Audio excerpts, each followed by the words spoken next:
Hey, good Monday morning, everyone. This is Joe. Welcome to my scripture reflection for Monday, August the 7th.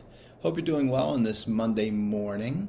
I had a very enjoyable day yesterday with our grandkids and seeing them playing in the surf and on the sand and watching the amount of energy they have, which was something to behold just on its own. We all wish we had that kind of energy, but it is beautiful to watch, and it's also nice to be around those that you love. And to see them there was really fun for me, and I look forward to a couple more days of it. But right now, I enjoy being here with you. I enjoy doing these reflections. And as I always tell you, I'm always working on ways to improve things and get things going.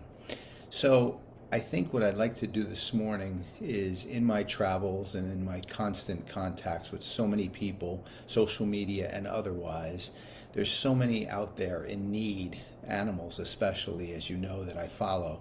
I'm going to ask you to say a prayer for Coco today. Coco is a dog that's very sick that I've been following. Poor guy has had a really rough life. So if you could offer a prayer for Coco this morning, I would be very appreciative. With that, I'm going to ask you to quiet your minds and hearts as we prepare to hear today's gospel, which is from St. Matthew, chapter 14, verses 13 to 21. When Jesus heard of the death of John the Baptist, he withdrew in a boat to a deserted place by himself. The crowds heard of this and followed him on foot from their towns. When he disembarked and saw the vast crowd, his heart was moved with pity for them, and he cured their sick. When it was evening, the disciples approached him and said, "This is a deserted place, and it is already late. Dismiss the crowd so that they can go to the villages and buy food for themselves." He said to them, "There is no need for them to go away. Give them some food yourselves." But they said to him, "5 loaves and 2 fish are all we have here." Then he said, "Bring them here to me." And he ordered the crowds to sit down on the grass. Taking the 5 loaves and the 2 fish, and looking up to heaven, he said the blessing, broke the loaves, and gave them to the disciples, who in turn gave them to the crowds. They all ate and were satisfied, and they picked up the fragments left over, 12 wicker baskets full. Those who ate were about 5,000 men, not counting women and children. It is amazing how many things Jesus has taught us and continues to teach us. I am going to go out on a limb and say that what he teaches us in this gospel is maybe at least in the top 3 of what he has done to offer us a way to live our life. And I say that because there are 2 types of compassion. The first one is done just with our mind.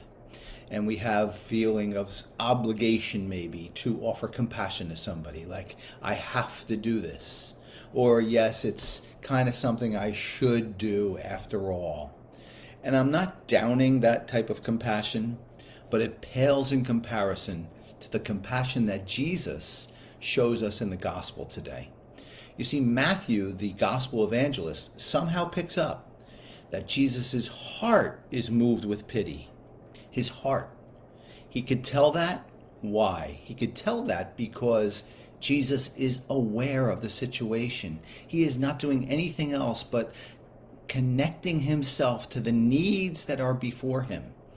Therefore, his heart is there. His heart is moving him to action. And he's doing this so that we can do the same. Now, you also need your mind. You need your mind so that you are educated on the things that are out there in compassion, that are needing for us to act. But combining your heart and your mind is the ultimate compassion. And not only does that do good for those who are in front of you, it is a boomerang that comes back to you. And the feeling you get knowing that you linked your mind to your heart and acted totally with your heart and mind and Jesus's presence, amazing things happen. And you know how you know you're on the right track here? As what happens in the gospel today, right? He cured the sick, then he got on the boat, and then he came out, and the crowd was before him, and next, and next.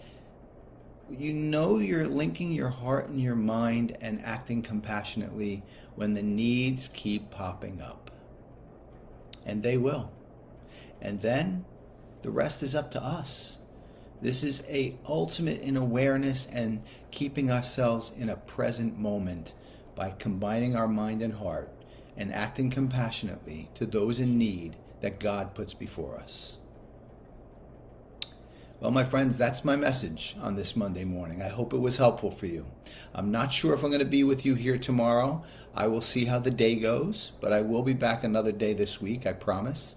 I hope that this message was helpful for you. I welcome your comments and your thoughts always. And we're going to have just a moment of silence before I offer a final prayer.